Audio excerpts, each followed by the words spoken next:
gente, boa tarde, né? Sejam bem-vindos. Boa tarde. Né? Então vamos dar continuidade aos nossos estudos, né? Que vai ser aqui no livro, na página 40, na seção 2, Milagres como Percepção Verdadeira. Eu vou ler um pedaço e aí depois eu vou perguntando para vocês algumas coisas e vocês vão dizendo o que vocês entenderam, tá bom? Então vamos começar aqui no parágrafo 1. Ó. Eu tenho declarado que os conceitos básicos a que esse curso se refere não são questões de grau. Certos conceitos fundamentais não podem ser compreendidos em termos de opostos. É impossível conceber luz e escuridão ou tudo e nada, com possibilidades conjuntas.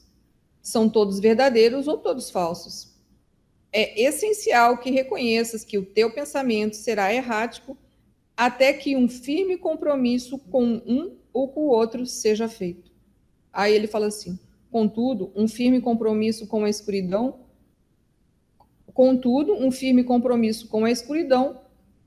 ou o nada é impossível. Tá? Aí ele fala assim, ninguém jamais viveu que não tenha experimentado alguma luz e alguma coisa. Ninguém é, portanto, capaz de negar totalmente a verdade, mesmo que se pense que pode. Aí esse é o parágrafo 1 inteiro, né? Porque ele é um texto, eu achei ele meio assim, né? Daí ele fala, eu vou ler a primeira coisa. Eu tenho declarado que os conceitos básicos a que esse curso se refere não são questões de grau.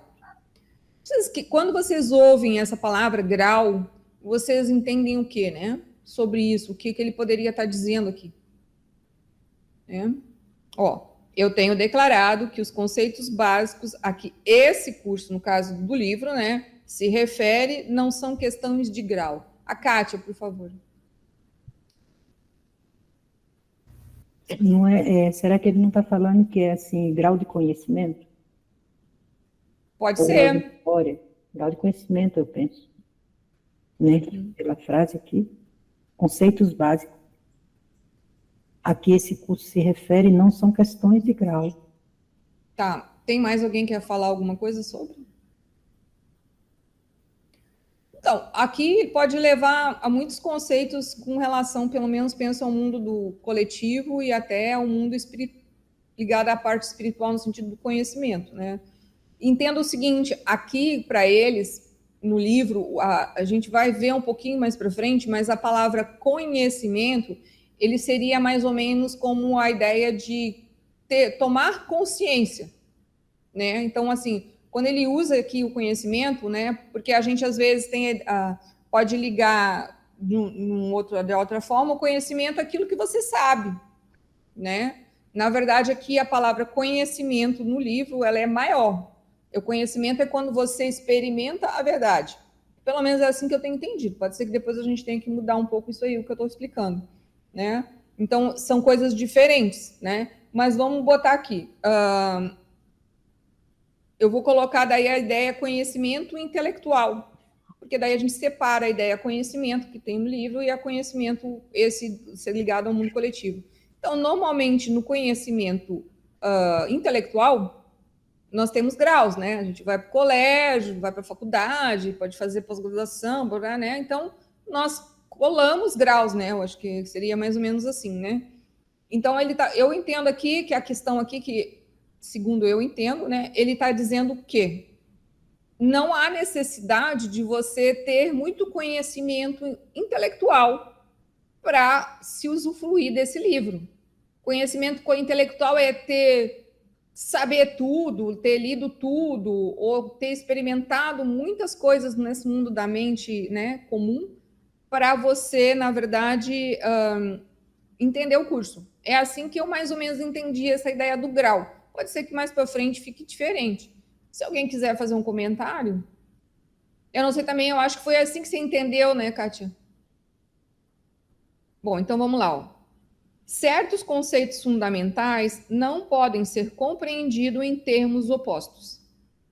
Lembra da ideia aqui da dualidade, né? A gente tem a ideia sempre de botar certo, errado, bem ou mal, né? Então ele está querendo dizer aqui que, ó, certos conceitos fundamentais no sentido que dão a fundação, que tem uma base, né? Não podem ser compreendidos em termos opostos. né? Deu para entender, né? Daí ele falou assim: é impossível conceber luz e escuridão, ou tudo e nada como possibilidades conjuntas. São todos verdadeiros ou todos falsos. Quando vocês ouvem essa frase, o que vocês entendem? Vocês já entenderam a luz e a escuridão e os opostos. Eu penso isso que esse ensinamento vocês já entenderam a ideia que a dualidade é que faz essa formação, né? Então ele fala assim, ó, é impossível, ou seja, não tem como, né, conceber luz e escuridão, né? Não tem meia luz e meia escuridão, né? Quando no sentido verdadeiro, né? Daí ele fala assim, ou tudo e nada como possibilidades conjuntas. Tipo assim, eu não tô meia luz ou tô meia escura. Deu para entender a ideia? Eu penso isso. Que seria mais ou menos para a gente conseguir entender esse conceito de que não tem como ter oposto. Ou seja, ou você está ligada a uma mente certa, né, que ela tem a ver com buscar essa luz da melhor compreensão com a parte superior, com a parte espiritual, ou você está ligada à mente errada, que é a parte do ego, que está na escuridão. Seria nisso, né? Então não tem, ou você está de uma forma, ou você está de outra. Deu para entender? Né? Aí ele fala assim, porque ou são totalmente verdadeiros ou totalmente falsos, por isso que você não está na meia luz ou na meia escuridão, né? Eu tô falando meia luz interna ou meia luz. Lógico que a gente entende que no processo a gente balança entre esses dois aspectos, mas é ou um ou o outro. Consegue entender? Quando a gente está no momento de insanidade, momento em loucura, a gente está onde? Na escuridão. Quando a gente está buscando a ligação com o Espírito, né, com a ajuda do Espírito Santo, ou seja, com as três forças, né, internas, nossa, nós estamos buscando a luz. Então, vamos dizer que a gente está na luz.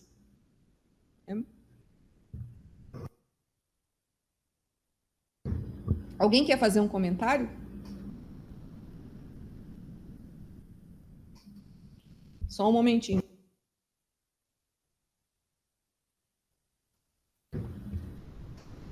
Bom, aí fala assim, ó, é essencial que reconheças que o teu pensamento será errático até que um firme compromisso com um ou com o outro seja feito.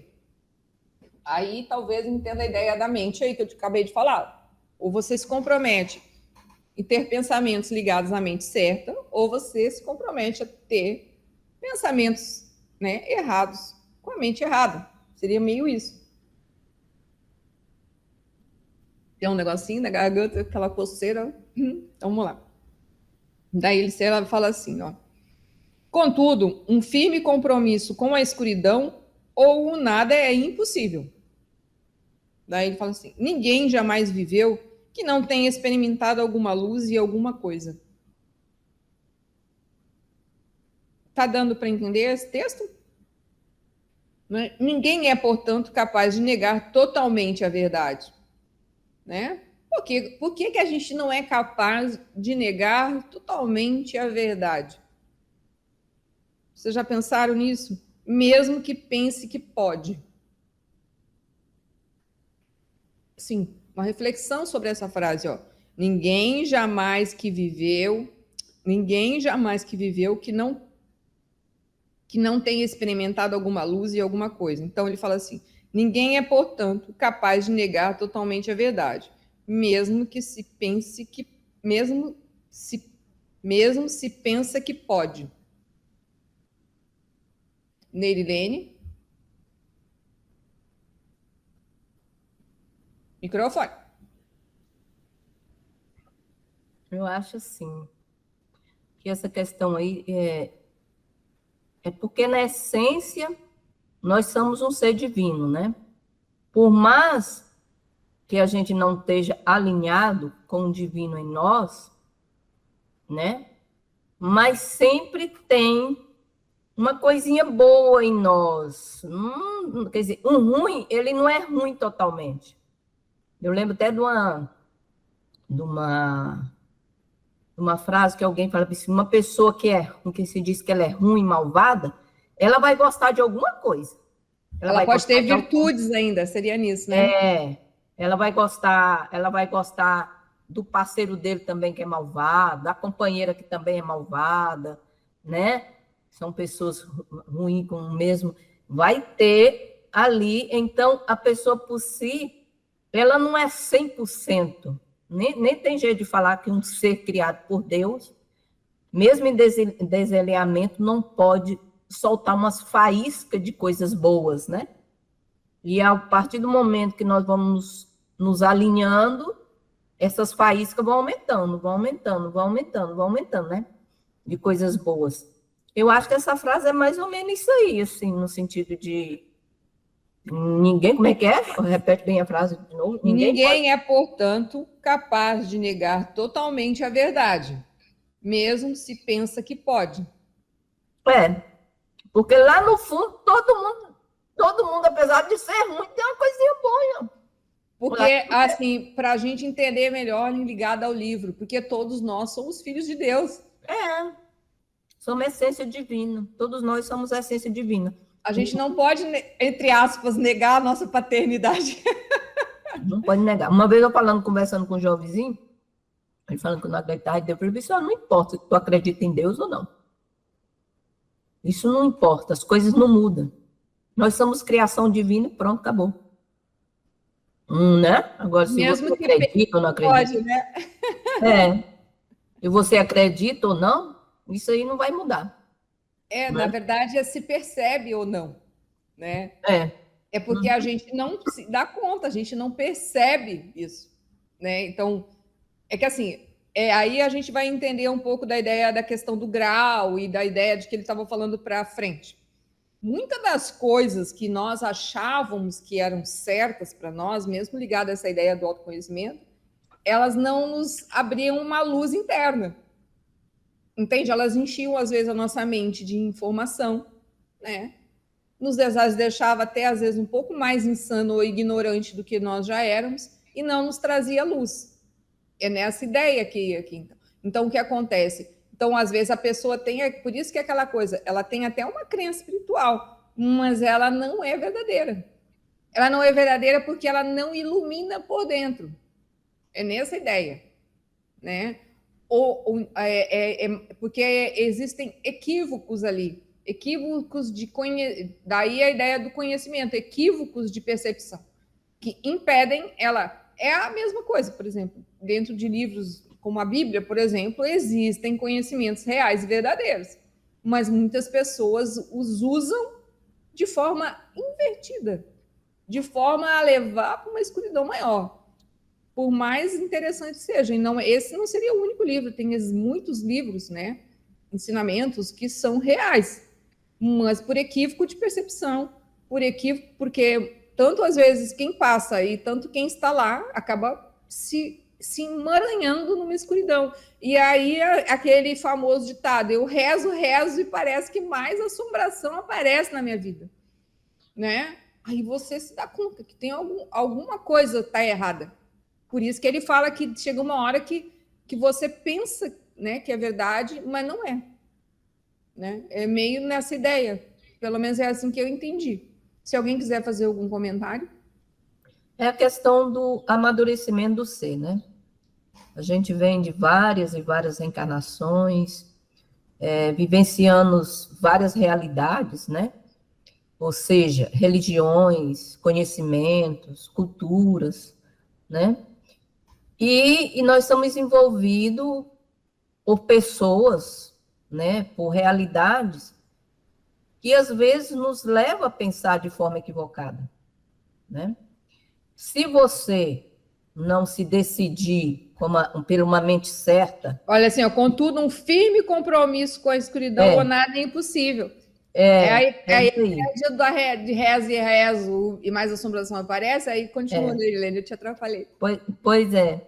Se a gente não se decidir por algo positivo, né, do autoconhecimento, mas isso só acontece tudo no seu tempo, porque essa sede desse autoconhecimento, essa percepção, ela vai dar uma maturidade espiritual, né? E nós começamos a dar os nossos primeiros passos lá atrás, vivendo outras religiões, vivendo outras realidades, que tudo tem a sua importância para o amadurecimento do ser. Porque você não dá valor à luz, você só dá valor à luz quando você conhece as trevas, né? Assim, não estou querendo dizer que certas religiões trevas, não. Você só dá valor, ou vamos ver aqui, a sabedoria, assim, aquela coisa mais elevada, quando você conhece aquela coisa mais, né? Que não está bem alinhada, né? E isso não tem jeito, é um processo natural do ser em evolução, né? Que ele vai vivenciando, ele vai amadurecendo, ele vai vendo, ele vai se percebendo, e as coisas vão expandindo no ser dele, né? Mas como vocês estavam comentando sobre a questão de religiões, sobre a questão de conhecimento, todas têm as suas importâncias, todas têm dentro de um momento, né? Dentro de uma realidade, mas que tudo passa, nada a gente tem que se apegar nesse sentido de religião, de certos conhecimentos, de certas... Porque a gente vai expandindo e vai vendo a coisa diferente. É engraçado. A mesma coisa você ler um livro, quando a gente está lendo esse livro bem aqui. Hoje a gente tem essa visão, né? Daqui um dia nós não vamos ter mais essa visão, nós já vamos ter outra visão. E assim, consequentemente, do jeito da Bíblia, tem várias interpretações da Bíblia, né? Eu estava vendo uma interpretação, acho que o termo é esotérica da Bíblia, né? Uma interpretação totalmente diferente da interpretação católica, da interpretação evangélica, e que eu acho que tem lógica, né? Então, são coisas assim que realmente é algo assim infinito, né? Essa questão do autoconhecimento e de você não pode ficar com a cabeça bitolada. Se você se bitolar, não há crescimento, né? Não há você achar que eu estou aqui é o fim da picada, aqui é o máximo, né? Em tal religião, em tal... Não. A gente tem sempre que estar com a cabeça aberta para ir absorvendo os conhecimentos, se alinhando e estar preparada para sempre buscar mais, entender mais, né? Aprender mais, corrigir mais, né? É por aí. Então, a Kátia, por favor. Me chamou muito a atenção a palavra amadurecimento do ser na fala da Nerilene, né? Quando ela começou a explicar, e aí ela explicou, né? Do ser humano e do ser em evolução, né? Porque o ser em si ele já é evoluído. Em outras palavras, é isso que ela disse, né? Não tem o que evoluir o ser em si, né? Nossa essência divina, né? Então aqui eu fiquei olhando, acho que ela está falando do ser humano. Aí ela completou mais na frente. É isso assim, né? Bom, se eu entendi o que você falou, né, que você fez uma mensagem, entenda o seguinte, né, é que o próprio livro fala, a gente já estudou nele, que a palavra evolução, a gente usa ela de forma equivocada, porque existe uma lei que é evolução, chega num ponto, depois a gente entra num processo de involução. Isso se vê no mundo da forma, a gente nasce, temos um ápice, né, no corpo, né, como pessoa, e depois tendemos a evoluir porque a morte vai nos encontrar. Então, esses dois termos, eles são, aqui o próprio livro fala isso, né? Então, na verdade, assim, uma palavra que eu acho excelente, né, criada por um outro autor, e acho que ele classifica muito melhor, se chama um ser em revolução, né? São duas coisas bem diferentes. Né? Um ser em evolução, ele tem um limite, né? Como qualquer coisa. Tanto, né? Um ser... Então, por isso que muitas vezes, né? A gente, às vezes, conhecemos esse ensinamento, mas a gente evolui, como a Helene, a gente evolui até um certo patamar e ali ficamos e perdemos, às vezes, a nossa existência ou nos equivocamos naquilo ali. Na verdade, como ela própria disse, a gente tem que estar sempre buscando essa reflexão. Realmente isso é bom para mim? Está sendo bom para o meu ser, no caso, né? Para mim, quando eu falo aqui, agora é a parte do espírito. Está sendo bom para o meu espírito? E aí isso é o processo de revolução, né? Em que você não se aceita de forma completa tudo o que acontece na sua vida. Por que é bom fazer isso? Porque a gente tem uma mente muito pequenininha. Nós ainda estamos no processo de nos reconhecer como um filho de Deus, como essa ideia de que somos um espírito, que somos imortais, né? Toda essa ideia. E se a gente não faz isso de buscar essa revolução, né? Que daí entra a ideia, né? De estar sempre presente em espírito, com a ajuda do Espírito Santo, nós vamos ficar dentro de um certo limite. Dali não passa. Isso para qualquer coisa. Porque a tendência é chegar no ápice se não há alguma troca. Por isso que fala dos níveis. Se não há uma troca de níveis, a tendência é evoluir. Era só essa diferença que eu acho que fica melhor, né?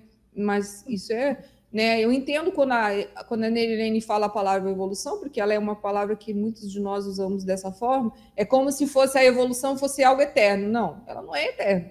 Porque na lei da natureza existe processo de evolução e involução. Em tudo. Até o nosso planeta, um dia ele está evoluindo, né, penso eu, e um dia ele vai deixar de existir, ele vai evoluir, sei lá, eu vou botar assim, né, vamos dizer, usando uma expressão que eu nem sei se seria essa certa, mas vai virar uma poeira cósmica. Né? Porque ele vai deixar de ter forma, de ter vida, como a gente. Mais alguma coisa? Posso continuar aqui? Daí ele fala assim, ó, o 2, tá? Que é aqui ele fala assim, ó, parágrafo 2. A inocência não é um atributo parcial. Ele fala assim, não é real enquanto não é total. Os que são parcialmente inocentes estão aptos a ser bastante tolos às vezes, enquanto a sua inocência não vem a ser um ponto de vista de aplicação universal, não vem a ser sabedoria. A percepção inocente ou verdadeira significa que tu nunca percebes de forma equivocada e sempre vês verdadeiramente. Em termos mais simples, significa que nunca vês o que não existe e sempre vês o que existe. Vamos lá para a primeira frase. A inocência não é um atributo parcial. Né? Parcial aí é o que ele está querendo, falou lá no primeiro parágrafo. Não pode ser uma coisa e não pode ser outra. Aí alguém pode me dizer a ideia da inocência de novo, para a gente entender? Porque a inocência, a gente sempre tem um equívoco sobre ela. O que é a inocência nesse livro?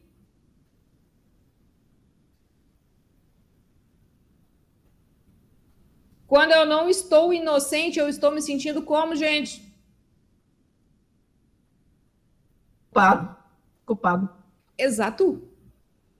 Né? Então, o que acontece assim? Aí diz assim, se a gente mudasse aqui a frase, eu falasse assim, a culpa é um atributo parcial. Mudando a ideia, porque ele fala assim, a inocência não é um atributo parcial. Porque quando estamos no estado de inocência, e aí aqui estado de inocência é falta de culpa, sem culpa, ausência de culpa, na verdade, né? Não há julgamento, não há conclusão, não há medo, né? Não há pecado, no sentido como fala o Eckhart, erramos o alvo, né? Não seria essa sensação de uma sensação mais plena, por isso que não tem como ser parcial. Né? Você não pode estar assim em meia paz de Deus, né? Não é assim, você não está em meia paz de Deus, ou você está ou você não está, não é assim que a gente, né? Para a gente entender a ideia, né? Ele fala assim, ó, não é real enquanto não é total, né? Aí ele fala assim, os que são parcialmente inocentes estão aptos a ser bastante tolos às vezes. O que ele quer dizer com isso? Pelo menos o que eu entendi, né? Não sei se isso seria o 100% certo. Ele está falando assim, os que são parcialmente inocentes. Então, aqui o parcial é culpa. Então, ele fala assim, os que estão parcialmente se sentindo culpados, né? Na ideia assim, né? São tolos às vezes. Né? Ele fala, ó, a frase era assim, os que são parcialmente inocentes, né? Estão aptos a ser bastante tolos às vezes. Porque muitas vezes nós estamos num momento mais em paz de Deus, nós estamos mais conectados ao nosso espírito. Então, vamos dizer assim, que estamos num momento inocência, né? Ou num momento inocente, ligados mais à ideia da parte de se ligado ao Criador, né? Se sentindo mais ligado, como sendo mais filial à ideia. Agora, quando a gente está do outro lado, como a gente está se sentindo? A gente é um tolo. Seria nessa ideia que eu entendi. Se alguém quiser falar diferente, daí ele fala assim: enquanto a sua inocência não vem a ser um ponto de vista de aplicação universal, não vem ser a sabedoria. Por que é universal? A inocência é universal.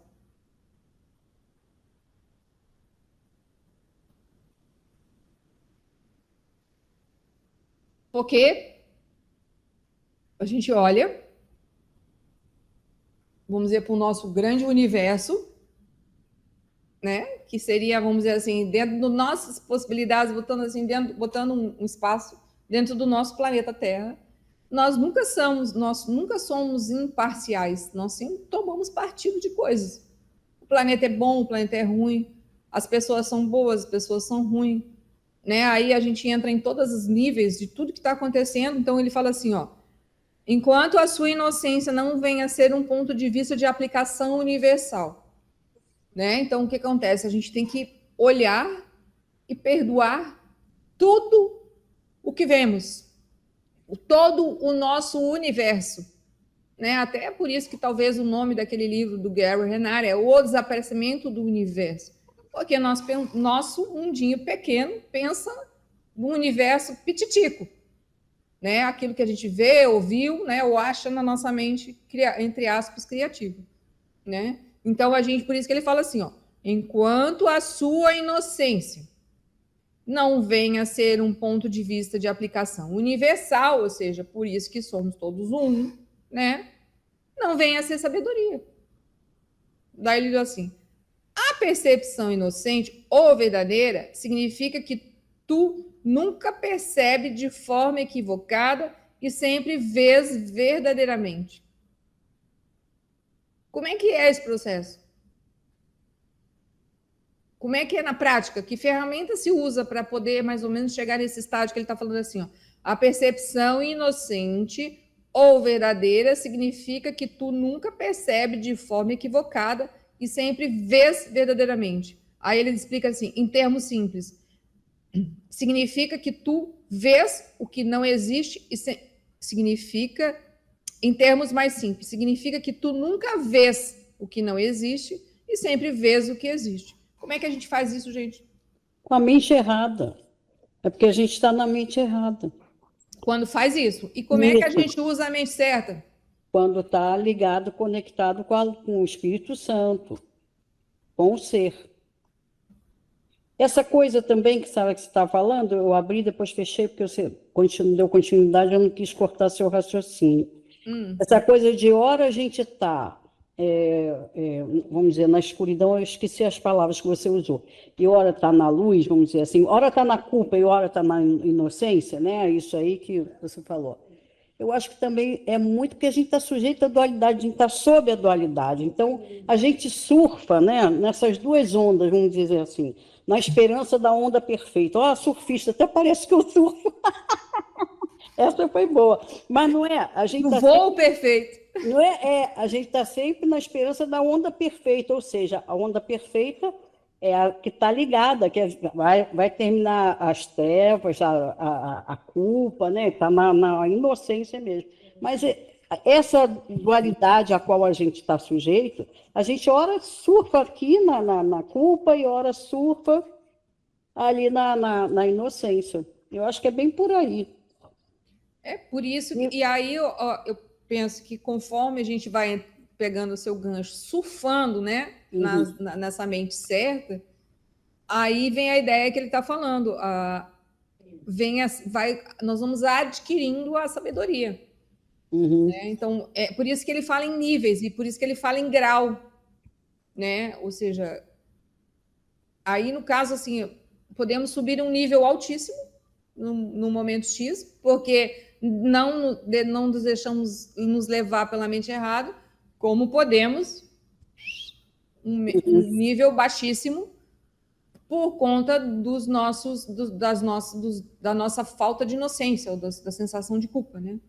Kátia, quer falar, Márcia, por favor, senão eu vou chamar a Kátia. Não. Kátia. Então, ela estava falando ali, você inteirando aí, né, falando também, me veio aquela fala do Eckhart Tolle, né, será que tem algo a ver, a pergunta é essa, né, quando o Eckhart Tolle fala assim, se você compreender, agora vou falar com minhas palavras, tá? Se você compreender que nada real pode ser ameaçado, você não precisa estudar mais o livro. Quando você compreender isso, né, tem a ver com o que você está falando, sabe? Sim, porque é que assim, isso na verdade seria a ideia da meta. É como se essa frase que ele fala assim, ó, nada real pode ser ameaçado. Esse real é quando a gente se dá com, assim, eu vou falar agora simplesinho, porque com certeza esse real tem maior tamanho depois. Quando a gente se dá conta dessa ideia de que nós somos um ser de luz, nós somos filhos de Deus, nós somos imagem e semelhança, né? De toda a criação, né? Então, por isso que ele fala assim, nada real pode ser ameaçado. Nada irreal existe. O irreal aí é a ideia, como ele diz aqui, ó, em termos mais simples, significa que nunca vês o que não existe e sempre vês o que existe. Por quê? Antes, a gente via o que não existia. Isso é o irreal. Não era assim? A insanidade é isso.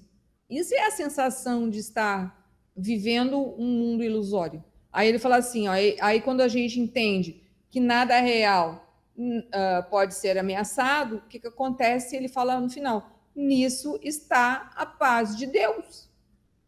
Né? Então isso, como se diz, é uma ideia de se vai se conectando essa nova ideia, essa nova frequência, ou como diz a Márcia, essa nova onda, ela vai se tornando mais real e nós nos tornamos pessoas menos parciais, tomamos menos partido, porque só existe o momento agora.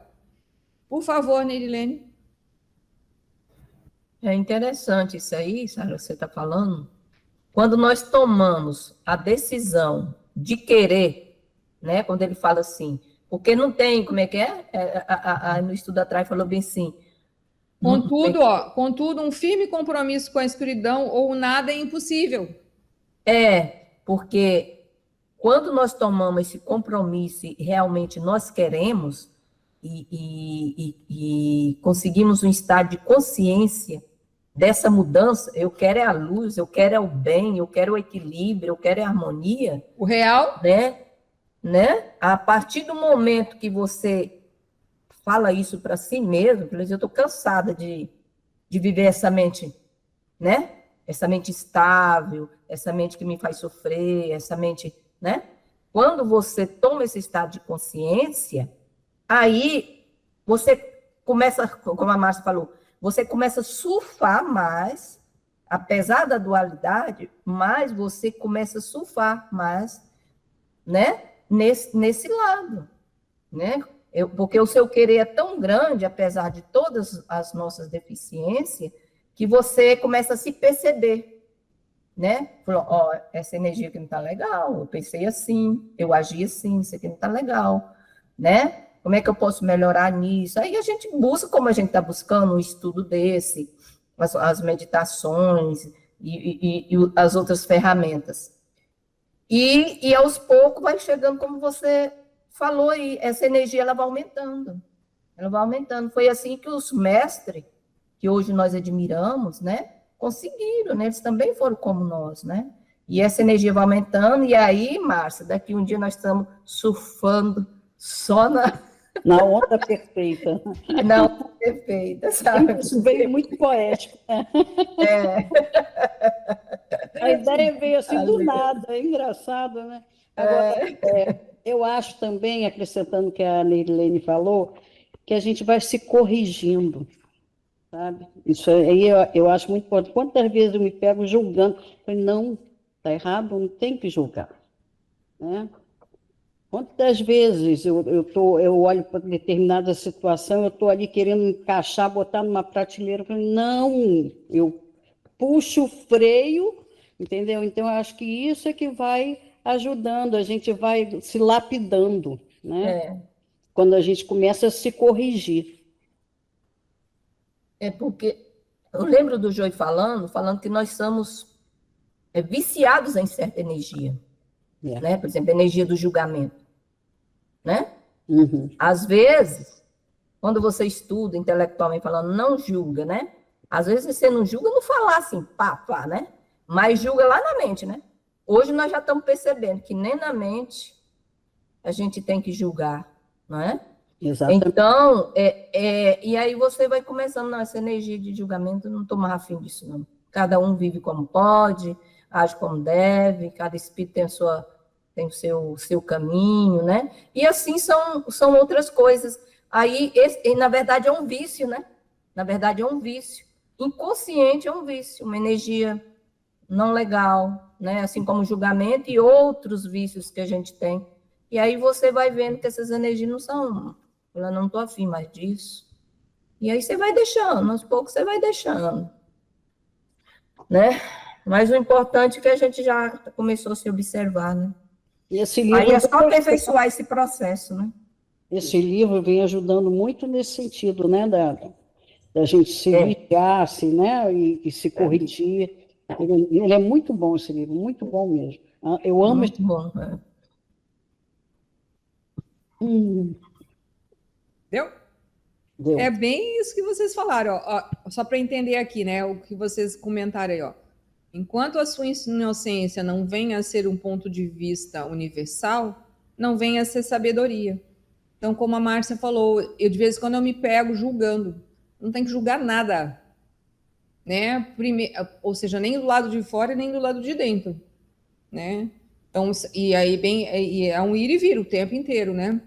E aí a Nelene falou, é um vício, mas isso é um vício coletivo. Ele não é só nosso.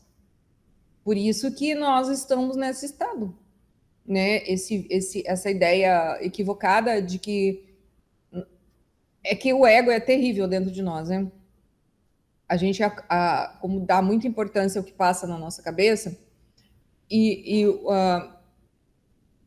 para o ego se sentir seguro, pelo menos assim que eu entendo, ele sempre fica na dualidade.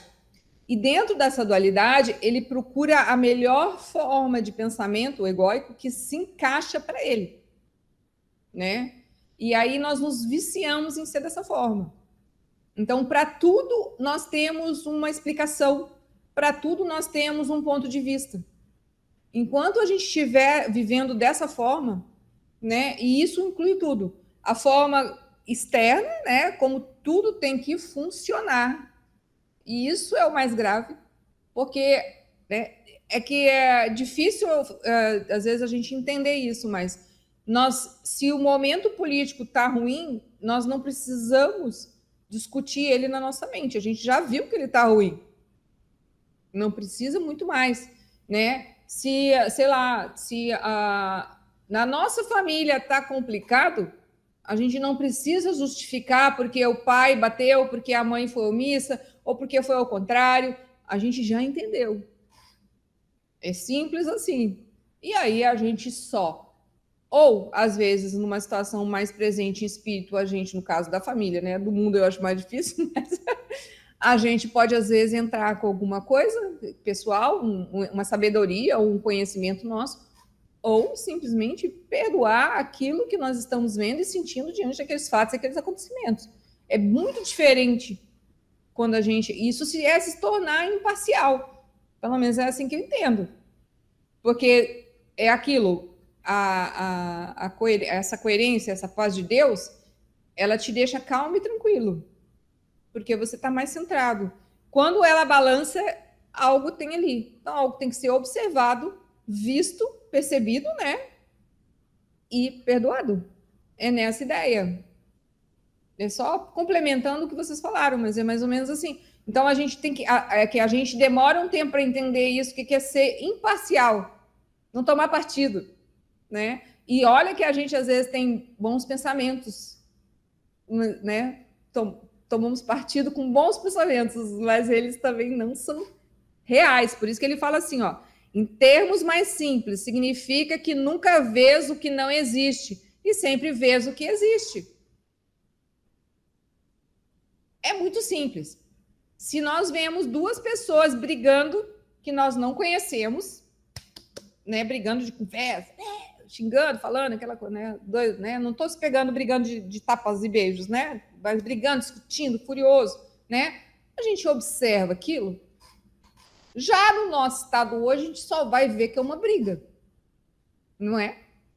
Porque a gente nem conhece, então a gente, no máximo, pode fazer a sensação, né, porque, né, a gente também tem o eu da violência, a gente tem todos esses agregados, toda essa psicologia aqui dentro. Mas se a gente vê na nossa família duas pessoas brigando, a gente vai tomar partido. Não é assim? Consegue entender o que eu quero dizer? Eu não estou falando que às vezes não vai sentar e não vai conversar. O que eu estou querendo dizer é que dentro da gente algo se move buscando, porque isso é o ego. Porque o ego, para ele se sentir seguro, ele escolhe um lado. Ele escolhe uma posição. Aí, quando ele faz essa escolha, nós estamos vendo o que não existe. Quando o ego aqui dentro, a mente fica mais parada, mais serena, e a gente não toma partido, nós colocamos a percepção em níveis e vemos o que existe. Tanto do lado de dentro, quanto do lado de fora. Entende? Por isso que ele fala que daí, se a gente usa isso de uma forma... Se a gente usa isso de uma forma universal, aí ele fala assim, a sabedoria vem. Se a gente não usa isso de forma universal, como ele fala aqui no próprio parágrafo, não há sabedoria. Há um ponto de vista, como qualquer outro, que nós temos e o mundo tem e todo mundo tem. Né? Tá bom? Então, vamos continuar aqui. Ó. Eu vou parar o 3, tá? Ele fala assim, ó. Quando te falta confiança no que uma outra pessoa vai fazer, tu estás atestando a tua crença segundo a qual ela não está em sua mente certa. Ó, aí ele fala assim, dificilmente esse é um quadro de referência baseado no milagre. Ele também tem o efeito desastroso de negar o poder do milagre. Aí ele fala assim, o milagre percebe tudo tal como é. Aí ele fala assim, se nada a não ser a verdade existe, o modo de ver da mentalidade certa não pode ver nada a não ser o quê? A perfeição.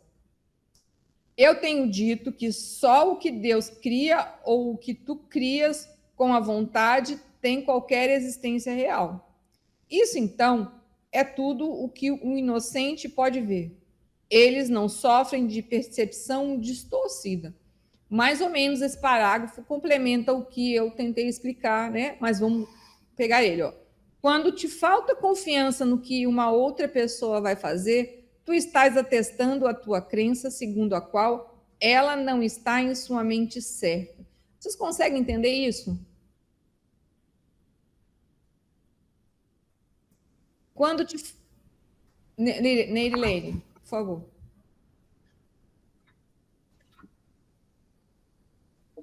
Isso aí está querendo dizer assim, eu estou fazendo uma pergunta, né? Isso aí está querendo dizer assim, quando a gente percebe que uma pessoa, ela não é capaz de fazer algo que a gente julgaria que é certo. O problema é, por que essa pessoa não age assim? Esse caminho aqui é mais certo, ela devia agir assim. Quando a gente acha que ela não é capaz de fazer isso, de seguir o caminho, de fazer algo que a gente acha que deveria fazer, que é certo. Essa frase está querendo dizer mais ou menos isso? Eu penso que essa frase ela tem tanto a ver num aspecto, botando aqui entre aspas, um aspecto espiritual, como nas coisas da vida. Né?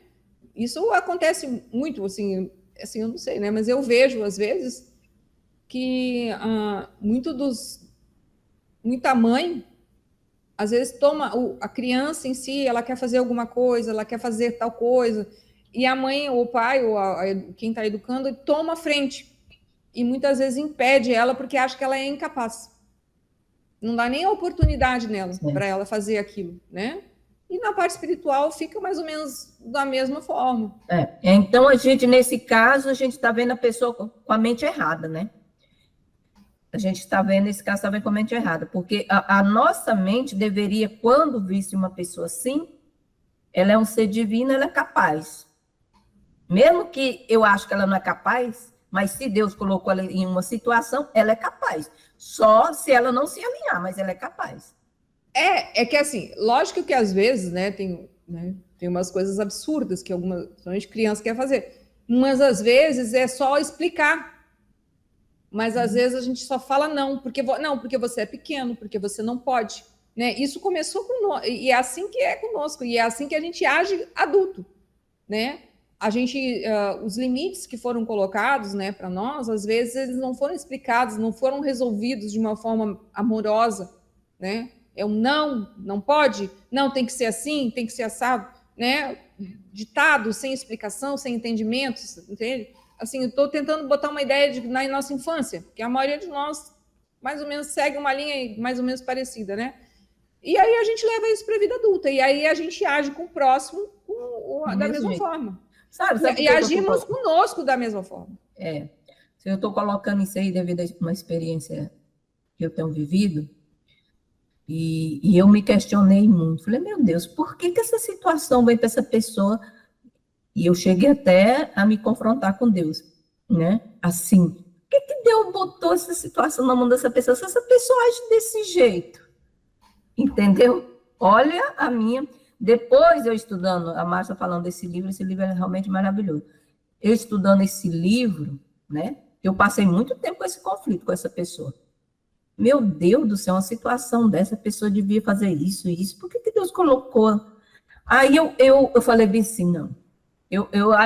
Aí depois desse livro, eu vou me colocar como aprendiz, eu vou observar como é que Deus vai agir numa situação dessas pessoas que eu estou olhando, entendeu? E depois, estudando o livro mais para frente, eu falei assim, eu vou começar, ela é um ser divino, assim como eu sou. Se Deus colocou essa responsabilidade para ela, é porque Deus sabe que ela tem a capacidade de desenvolver isso. Entendeu? Não cabe a mim julgar ou com minha mente errada ver a situação. Quem sou eu? Né? Quem sou eu? Mas nós, com a nossa mente errada, pequenininha, né, devido à nossa educação, nosso jeito de ser, aí você cria... A partir do momento que eu comecei a ver a coisa de forma diferente, hoje, esse dia, essa pessoa chegou e me falou umas coisas tão assim positivas, eu falei, mas é isso mesmo, isso é maravilhoso que você está fazendo. Aí veio minha... Eu falei, gente, tá vendo? Como é que Deus age na vida das pessoas? Então, a pessoa já vê de forma diferente, olha, eu estou fazendo isso, eu estou fazendo aquilo. Eu falei, que maravilha, isso é bom, continue assim, né? Dei meu ponto de vista de forma, né? Nada de impor, neutro, só fiz elogiar tudo. Mas, o que eu tenho aprendido? Que cada responsabilidade, cada ser, que Deus põe uma responsabilidade, esse ser ele tem todo o potencial divino para desenvolver e fazer o melhor. Não cabe a mim julgar, eu me ver com a mente errada, ficar questionando Deus, ficar questionando, não, perder tempo com julgamento. Mas eu vou te falar a verdade, foi difícil para mim. Foi difícil tirar essa mente, sabe? Foi difícil. Eu falei, meu Deus do céu. Até uma vez eu fui no psicólogo, e falando sobre essa questão, eu falei, doutor, você me desculpa, mas eu estou aqui questionando a Deus. Como é que Deus, assim, eu tenho até que pedir desculpa a Deus, falando com o psicólogo, né? Porque uma situação dessa, devia agir assim, devia fazer assim, não faz. Aí o psicólogo ficou sorrindo de mim, falou, não, paciência, tudo amadurece, tudo isso, tudo aquilo. Mas eu passei uns tempos assim, questionando, certo? Mas agora, a infantilidade nossa, né? Mas agora devido a esse livrinho, nosso estudo, eu já estou vendo as coisas de forma diferente. Oh, meu Deus, assim como eu sou um ser divino, que eu erro, essa pessoa também é do mesmo jeito, é um ser divino, ela erra e ela vai acertar, e Deus confia nela, Deus confia no divino, que ela vai despertar, que ela vai amadurecer. Aí eu estou vendo com outro olhar agora. Eu estou sofrendo menos, a pessoa está se alertando, está tendo atos que eu nem imaginava. A pessoa chegou e falou para mim, disse, olha, eu mudei meu estilo de prece agora. Eu estou fazendo a prece assim, assim, assim, assim agora. Falei, mas que bom. Que bom. Aí eu fiquei me observando, né? Falei, você tá vendo? O divino dele, assim, né? Ai, ai, ai. A gente Vamos é metido a saber tudo para não dizer que a gente é prepotente, porque eu vou estar julgando. Mas é só parar para pensar, gente. A gente é uma peça do quebra-cabeça. E a gente só enxerga as peças que estão ao redor da gente. O todo não, ele tem o quebra-cabeça todo à mão. Ele vê tudo. Vê tudo. Como é que a gente... É ou não é? Como é que a gente questiona? Não, mas eu não podia estar passando por isso. Ah, mas por que isso aconteceu comigo? Por que está acontecendo? Não. Por que fulano é assim? Por que ciclano é assim? Eu tenho algumas máximas que me ajudaram muito na vida, sabe? Essa coisa da pessoa fazer, você está vendo que está errado, mas a pessoa está fazendo, quer dizer, errado entre aspas, para a gente, né? Eu sempre dizia assim, porque ele não enxerga isso que você vê. Por exemplo, meu pai. Meu pai fala muito dos netos. Ah, mas por que ele está fazendo isso? Eu falei, pai, porque ele não enxerga isso que o senhor está enxergando. Ainda não chegou a hora dele enxergar o que o senhor já enxergou. E outra máxima que eu trago para a minha vida, às vezes, quando a situação está muito, muito, muito difícil para mim, essa ficha cai sempre, graças a Deus.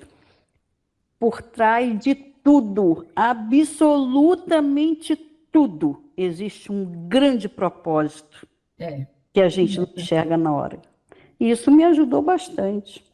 Não, é tudo isso, eu entendo. Eu acho que a gente já tem uma sementinha dentro da gente, sabe? Vocês estavam falando, sabe? Para seguir esse caminho que eu digo. Há muito, mas muito tempo atrás, quando eu ia à praia, eu ia muitas vezes sozinha, né? Porque era o tempo de esperar da hora de pegar meu filho. Eu fiquei servindo aqui 6 anos aqui no Tribunal Eleitoral.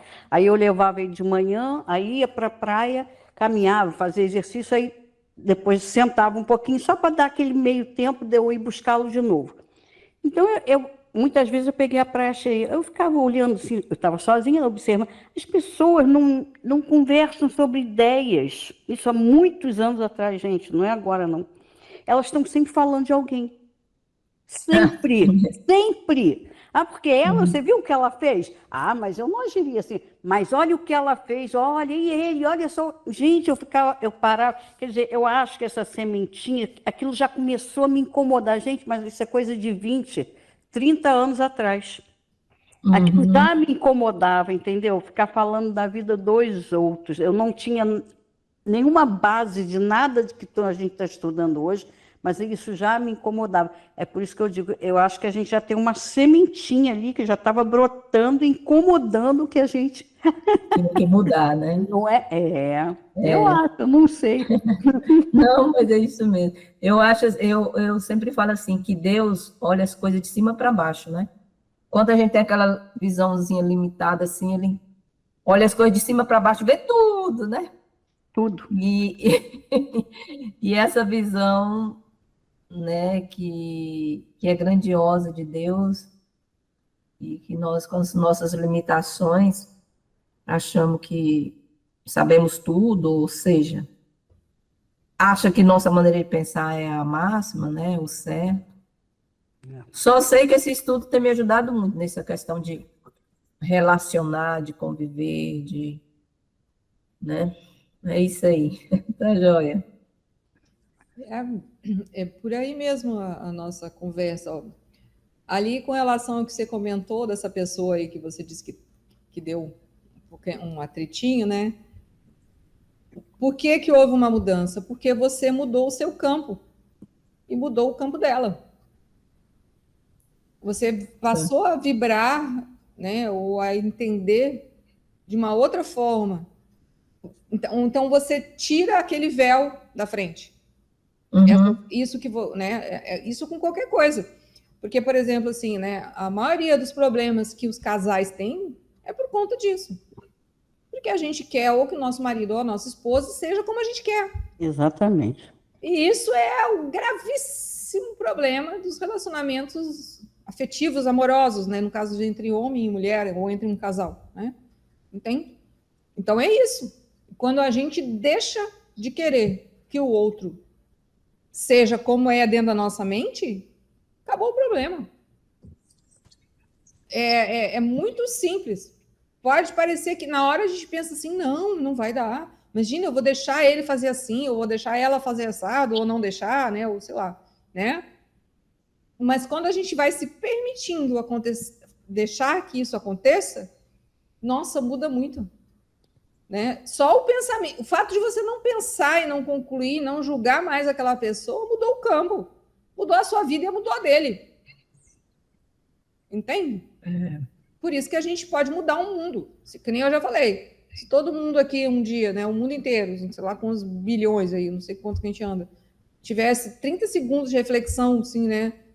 Nossa, precisa ser assim, né? E pensasse um pouco mais profundamente, como a Márcia disse, estava lá na praia olhando aquelas pessoas, né, momento de sanidade, mudar o mundo. Na hora. Virada de chave, né? Então é isso. Porque, como a Márcia falou, nós não vemos o próximo. Nós vemos o que tem na nossa mente. Por isso que a gente fala dos outros, mas quem está falando dos outros é a nossa mente. A gente não se dá conta disso. É uma perda de energia muito grande, né? Oh, Ai. Por isso que a morte chega mais rápido para muitos, né? A morte física mesmo. Porque é um desgaste tão grande que esse corpo não dá conta. Né? Ou pelo menos, às vezes, a gente não tem uma saúde melhor, falando agora no aspecto físico mesmo, né? Eu sei. Né? Por conta disso. Perde muita energia. Nossa, imagina. Mas, assim, todo mundo aqui, né, eu acho, né, já teve uns 5 minutos de muita raiva, né? opa!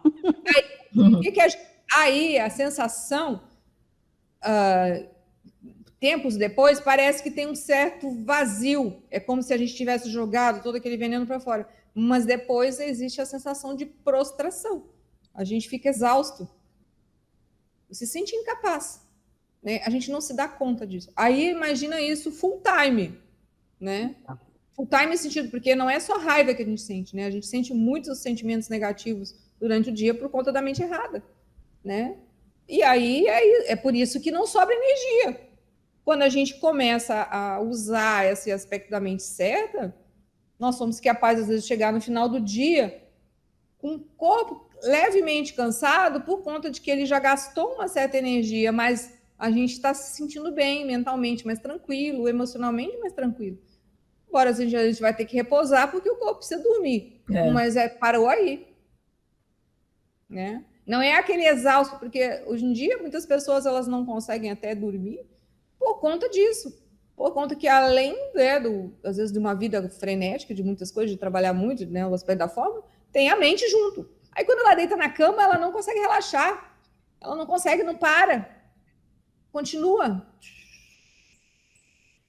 Se ela começa a baixar essa frequência, né, no sentido de se tornar mais tranquila, quando ela deitar na cama, ela vai respirar algumas vezes e vai dormir, como qualquer um, né? Assim, a gente, às vezes eu olho assim, né? Eu não tenho criança, mas tenho o meu gato. Eu falo, gente, um dia eu quero ser que nem você, porque o bichinho deita ali.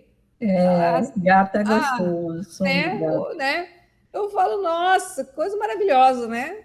Sem preocupação. Eles entram em alfa rapidinho, né? É rapidinho.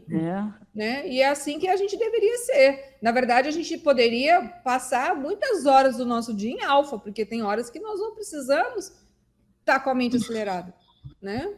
E a gente às vezes não consegue, né? Tem gente assim que às vezes ela não consegue ficar parada, ela quica, né?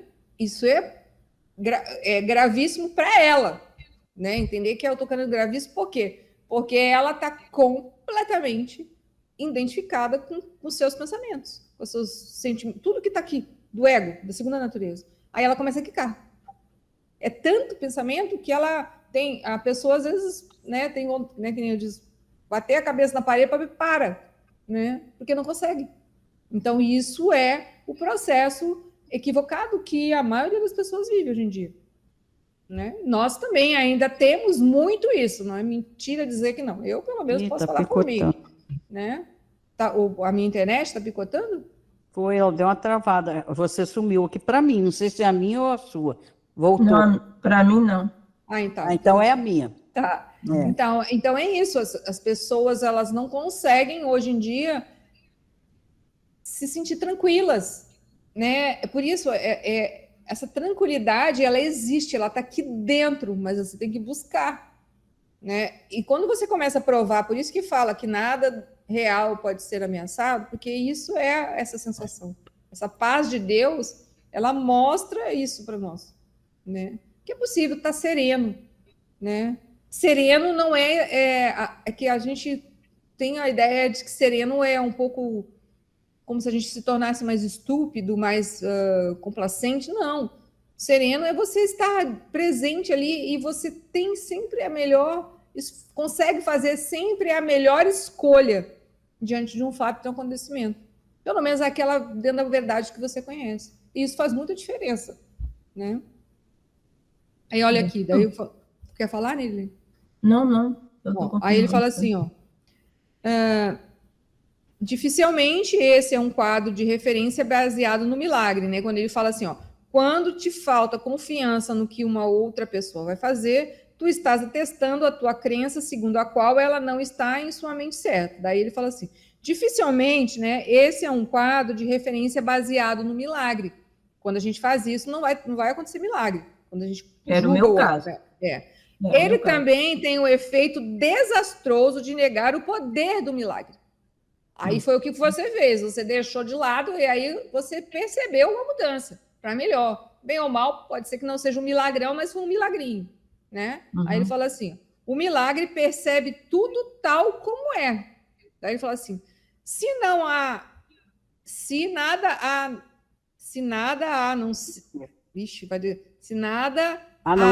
não ser a verdade existe, o modo de ver uma mentalidade certa não pode ver nada a não ser a perfeição, né?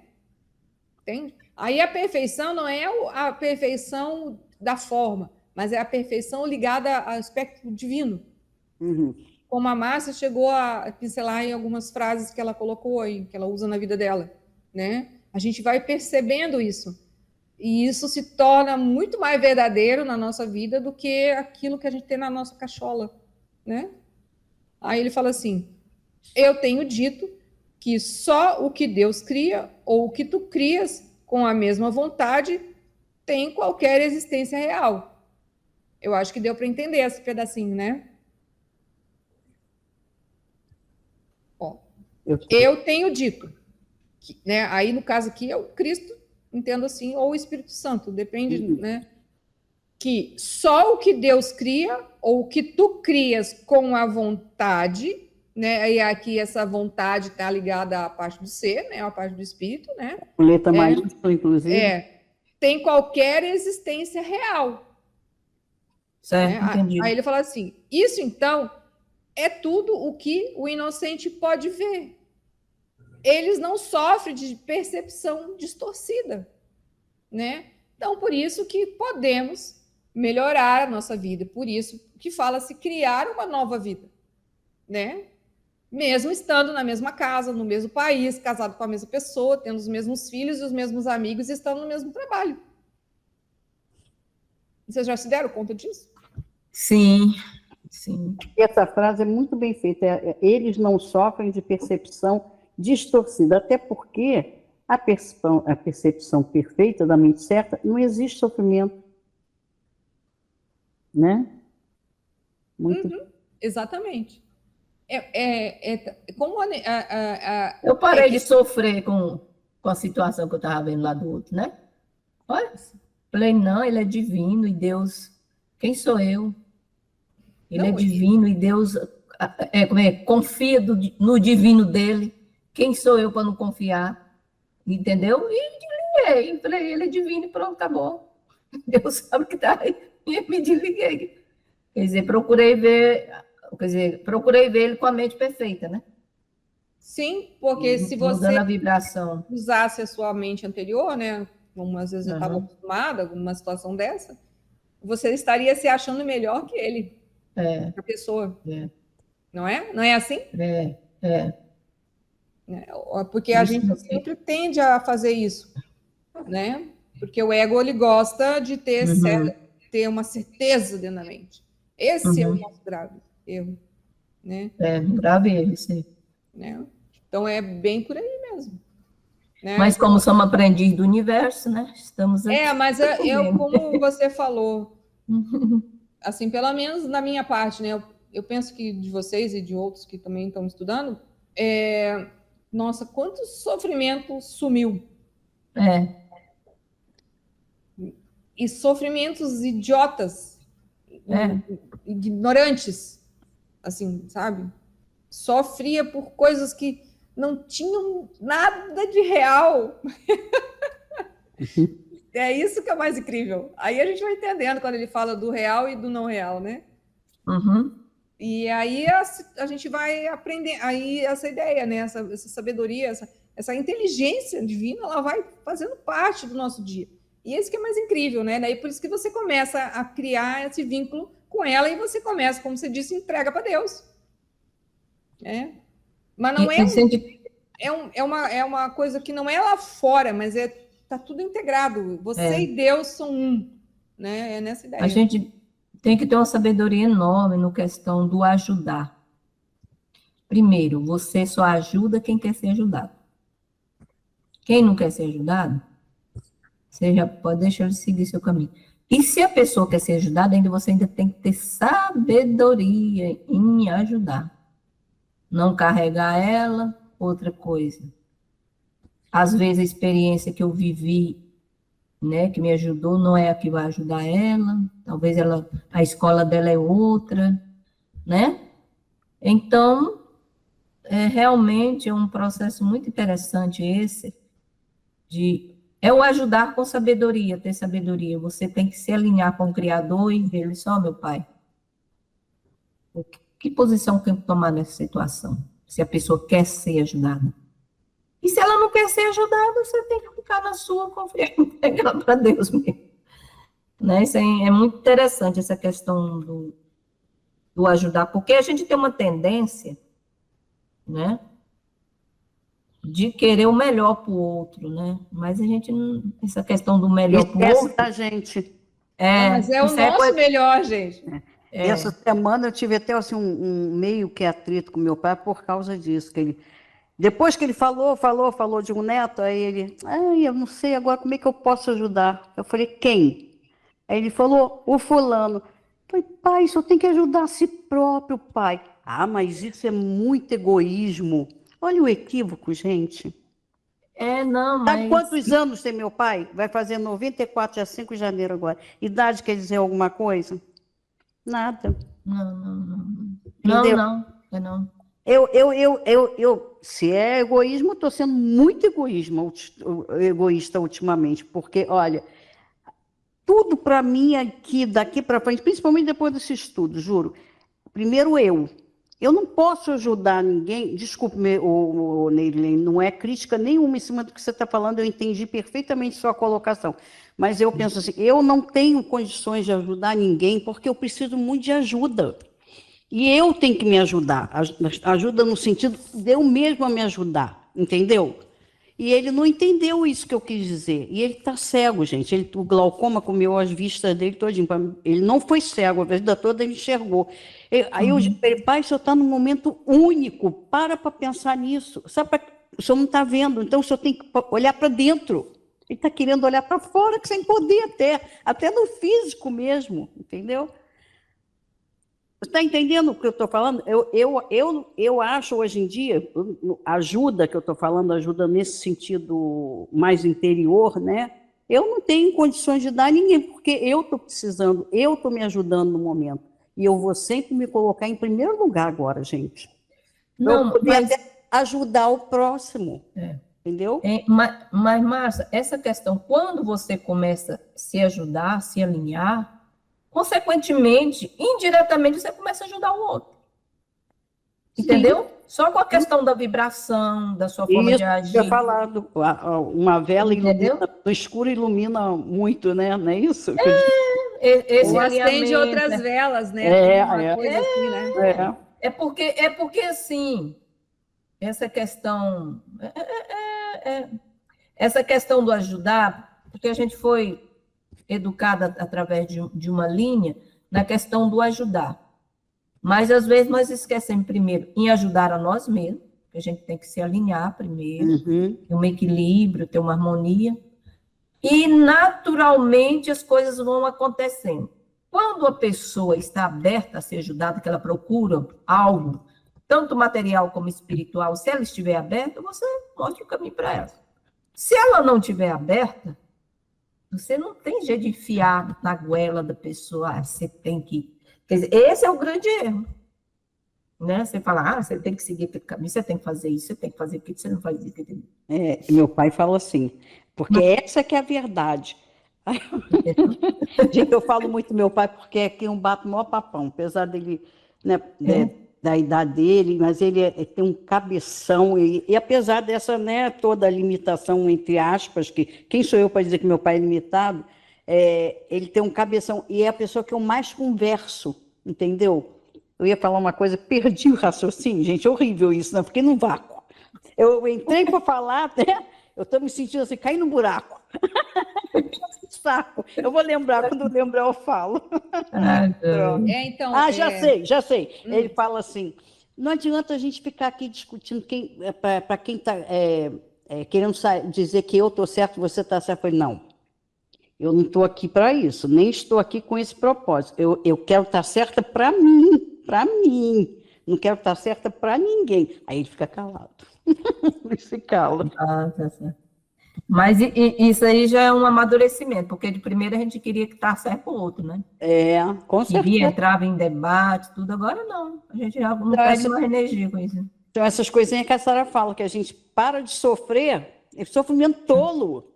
Você quer que o outro entenda como você entende e quer que ele passe a agir da forma que você acha que ele tem que passar, tem que agir. Isso é tolice, gente, pelo amor de Deus. E como a gente é tolo. Como a gente é estúpido. A gente não se dá conta. Eu falo estúpido porque isso é bem do ego, né? E assim né?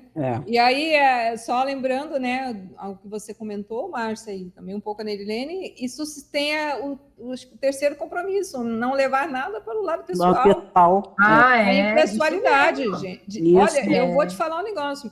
Quando eu li aquele livro, né, Os 4 Compromissos, e eu li esse pedaço, né, aquilo foi o presente, foi o primeiro presente de Deus, assim, vamos dizer assim, que eu ganhei. Porque eu entendi que eu pensava errado, né? Que eu fazia isso. Eu levava tudo para o lado pessoal. Todo mundo. Trazia todo mundo para dentro.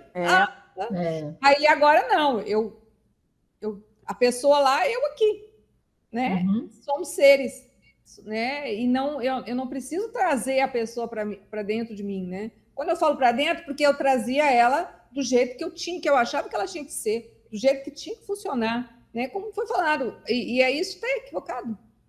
Quando a gente se separa e deixa a pessoa ser como ela é, o mundo fica perfeito. Por isso que fala da perfeição aqui.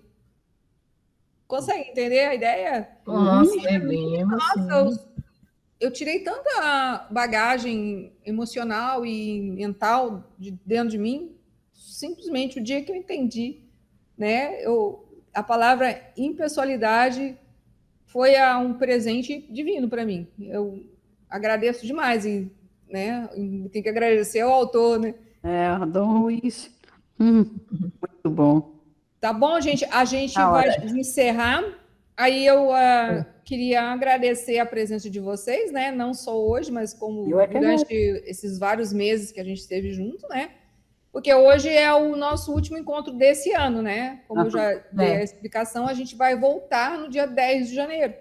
Então, a gente vai ficar uns dias sem se ver, né? Pelo menos aqui nesse encontro.